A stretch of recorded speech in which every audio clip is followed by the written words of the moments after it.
Huwag ko na silang papasayawin, Well. Ang kakanta na lang po tayo. Pero tayo sasayaw. Ayan, tatlo na. Dalawa na lang po. Tama ba? Dalawa na. Yan, tatayo na si Daddy. Gusto niyo ba hinahatakin ni Mami eh?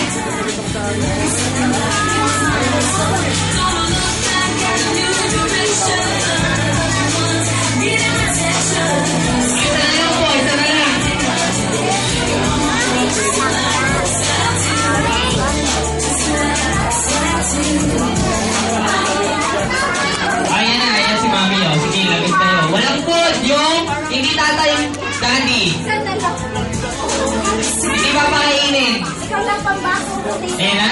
Ayaw ka sa akin. Gusto ko si Mami talaga yung tatayo.